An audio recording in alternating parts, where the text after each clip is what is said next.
অবশেষে গ্রেফতার দেশরাজ। গতকালই থেকে গ্রেফতার করা হয়েছে। জানা যাচ্ছে ট্রানজিট রিমান্ডে আজ কৃষ্ণনগরে নিয়ে আসা হচ্ছে। কৃষ্ণনগর কলেজ ছাত্রীকে খুনের ঘটনায় মূল অভিযুক্ত দেশরাজ। গতকালই তার মামাকেও গ্রেফতার করা হয়। এবার ভাগ্নে সেও পুলিশের জালে। টেলিফোন লাইনে রয়েছেন আমাদের প্রতিনিধি প্রসেনজিৎ বিশ্বাস। প্রসেনজিৎ, মামা ভাগ্নে দুজনেই পুলিশের জালে, দেশরাজ গ্রেফতার।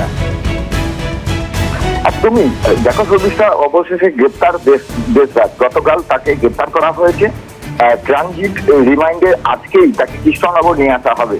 তবে দেশরাজকে গ্রেপ্তারের বিষয়ে এখনো বিস্তারিত তথ্য পাওয়া যায়নি। সকাল 9টার সময় সাংবাদিক সম্মেলন করবেন কৃষ্ণনগরের এসপি, তখন হয়তো বিস্তারিত তথ্য পাওয়া যাবে।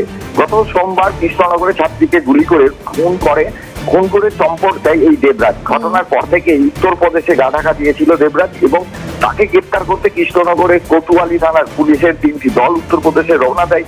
গত শনিবার তার মামা কুলদীপ সিংকে গুজরাটের জামাননগর থেকে গ্রেপ্তার করা হয় এবং গতকাল তাকে কৃষ্ণনগরে নিয়ে আসা হয়েছে।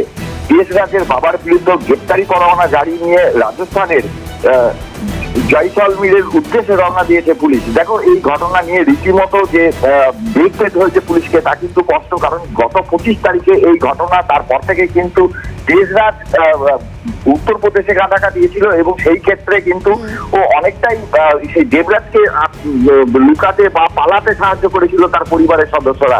একে একে প্রত্যেককে গ্রেপ্তার করছে। দেখো, আজকে ঠিক 9টার পর আর কি কি তথ্য পাওয়া যায় সেটাই কিন্তু দেখার। নজর থাকবে প্রসেনজিৎ সেদিকে। কৃষ্ণনগর নিয়ে আসার পর ট্রানজিট রিমান্ডে নিয়ে আসা হবে, তারপর তাকে আদালতেও পেশ করা হবে। ধন্যবাদ প্রসেনজিৎ।